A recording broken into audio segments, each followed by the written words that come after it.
Yo, you wanna see some real speed, bitch? I'll show you some real speed. Hey guys, welcome back to another video. Banging them out regularly now, so I hope you guys are enjoying.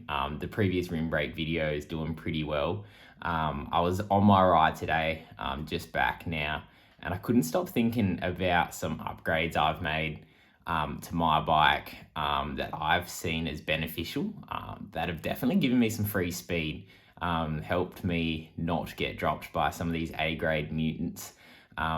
Pretty short list, but they're pretty cheap ones too. And I definitely think if you haven't done these, then look into doing them. If I've forgotten a few, or you've had some that you've done to your bike, let me know, because I'm always keen for free speed that comes without having to suffer through intervals. So yeah, let me know what you think. All right, so we are back on the trusty computer where we can spend some more money on bike stuff.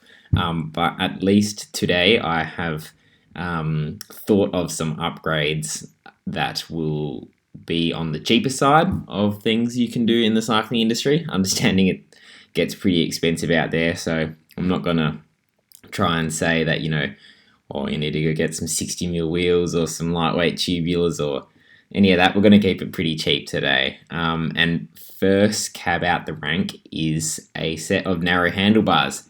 I think that most people could go narrower than they think they could. I have quite broad shoulders myself, but run 38s, but with the hoods turned in. So from center of the hoods to the is 36 centimeters in total. I like these ones that I've got on the screen. They're alloy, $150. They also flare out in the drops. I quite like having a bit more flare when I'm sprinting.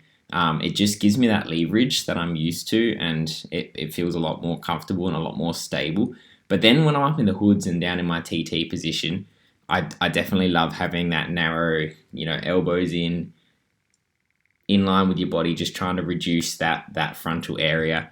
And I notice a huge difference in how many watts I've got to put out when I get in that aero position with my narrow handlebars, instead of having those wider handlebars that I've run in the past. The next upgrade I think anyone can make is some faster tires. A lot of bikes will come spec'd with either a big bike brand's subsidiary parts company. So say you buy a Trek bike, it'll probably come with some Bontrager tires, for example. I reckon you got to spend the money on getting a fast pair of tires. I like GP 5000s, understanding they're actually getting pretty outrageously expensive. Like, I just put new car tires on my car, and they were $100 a pop, so $400 for the new tires. And that's actually how much a GP 5000 now costs in Australia. So I get it if it's getting a bit expensive. Shop around. Maybe you might be able to find some secondhand ones. I know a lot of people are moving to tubeless now and getting rid of their old clincher tires. And I've seen them online for, someone might be selling a pair for $50 or something. Have a look around on the secondhand, which is what I'll always say.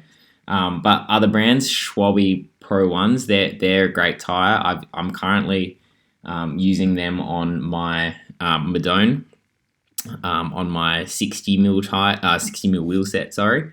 No complaints about them. They feel nice and fast. I think these are the fastest, the courser speeds, but I have had problems with punctures in the past. But these in the tubular, oh my god, they're fantastically fast, and the grip is just these fantastic, very fast. They don't last very long though, so you have been warned. So 2,000, 3,000 Ks maybe in the rear, that is, obviously.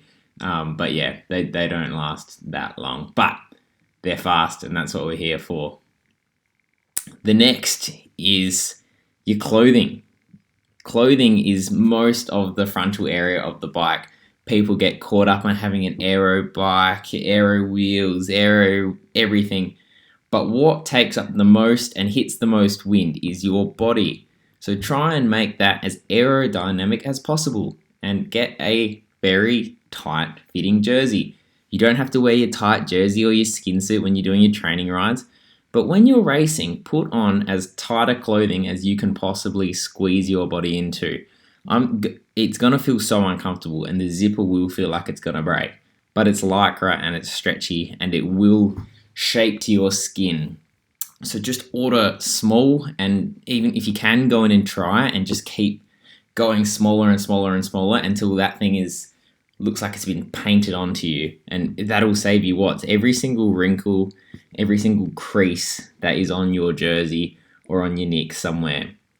That's lost watts from wind resistance and drag that comes off of that. So please just go out and find a jersey that fits. The amount of times I've shown up to races and there's some guy there and he's just got a jersey on that's a large or an extra large, and he's not there. He's an in shape guy or girl, and he's done heaps of training and he's fast, but he's just losing so many watts on the kit. And it's like, a skin suit, a few, $150, $200, a nice tight jersey. Don't need a big brand, just something regular. Just get a nice tight, skin tight around everywhere jersey, and you'll be saving heaps of watts. The last thing I recommend is switching over to wax. Now, I've just pulled up this wax because local Adelaide guy, Adam Karen, who runs Zero Friction Cycling, he quite likes the molten speed wax, but